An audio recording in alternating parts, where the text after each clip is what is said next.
nominated as a candidate to fill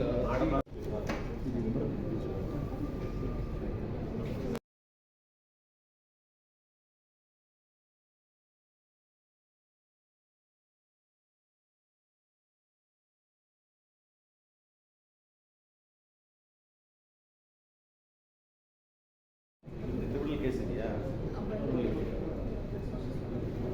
pending.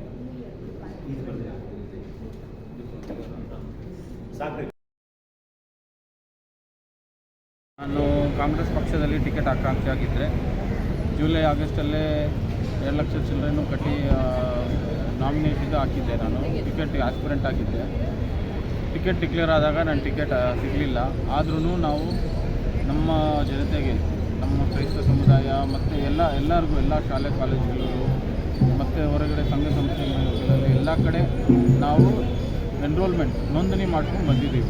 ಅವ್ರಿಗೆಲ್ಲರಿಗೂ facilitate ಮಾಡಿ ಯಾವ ಥರ ಫಾರ್ಮ್ ಬರೆಸ್ಬೇಕು, ಯಾವ ಅಟ್ಯಾಚ್ಮೆಂಟ್ಸ್ ಎಲ್ಲ ಕೊಡಬೇಕು ಎಲ್ಲ ಕರೆಕ್ಟಾಗಿ ಮಾಡಿಕೊಂಡು ನಾವು ಅವ್ರಿಗೆ ಫೆಸಿಲಿಟೇಟ್ ಮಾಡಿಕೊಂಡು ಎನ್ರೋಲ್ ಮಾಡ್ಕೊಂಡು ಬರ್ತಾಯಿದ್ದೀವಿ.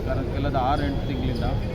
ಆ ಕಾರಣಕ್ಕೆ ಸರ್ ಒಂದು ಸರ್ ಈಗ ನೀವು ಟಿಕೆಟು ಸಿಗದೆ ಇದ್ರೂ ನಾವು ನಮ್ಮ ಜನತೆಗಾಗಿ ಎನ್ರೋಲ್ಮೆಂಟ್ ಮಾಡಿಕೊಂಡು ಅವ್ರಿಗೆ ಫೆಸಿಲಿಟೇಟ್ ಮಾಡಿಕೊಂಡು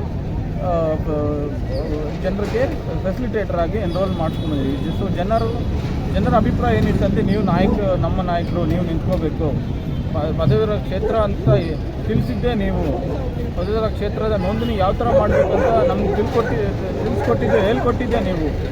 ಸೊ ಆ ಕಾರಣಕ್ಕೆ ನೀವೇ ನಿಂತ್ಕೋಬೇಕಂತ ಜನರ ಒಂದು ಒತ್ತಾಯ ಇತ್ತು, ಜನರ ಪ್ರೆಷರ್ ಇತ್ತು.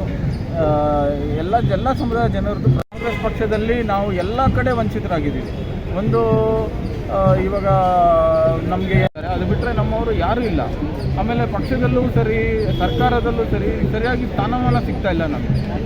ಸೊ ಅದಕ್ಕಾಗಿ ನಾವು ವೋಟರ್ ಲಿಸ್ಟು ಎನ್ರೋಲ್ ಆಗಿದೆ, ಆ ಲಿಸ್ಟು ತೊಗೊಂಡಿದ್ದೀವಿ. ಅದರಲ್ಲಿ ನಾವು ಮಾಡಿರೋದು ಇದೆ, ಬೇರೆಯವ್ರು ಮಾಡಿರೋದು ಇದೆ. ಹೇಳಿ. ಸೊ ನನ್ನ ಹೆಸರು ಫರ್ಡಿನಾಂಡ್ ಲಾರೆನ್ಸ್ ಅಂತ, ಪಕ್ಷೇತರ ಅಭ್ಯರ್ಥಿಯಾಗಿ ನಿಂತಿದ್ದೀನಿ, ಇಂಡಿಪೆಂಡೆಂಟ್ ಕ್ಯಾಂಡಿಡೇಟ್. ನೋಂದಿತ ಎಲ್ಲ ಮತದಾರ ಬಂಧುಗಳಿಗೆ ನನ್ನ ಮನವಿ, ನನ್ನ ಹೆಸರು ಫರ್ಡಿನಾಂಡ್ ಲಾರೆನ್ಸ್. ನಾನು ನಿಮ್ಮ ಬಾಗಿಲಿಗೆ ಬಂದಿದ್ದೀನಿ.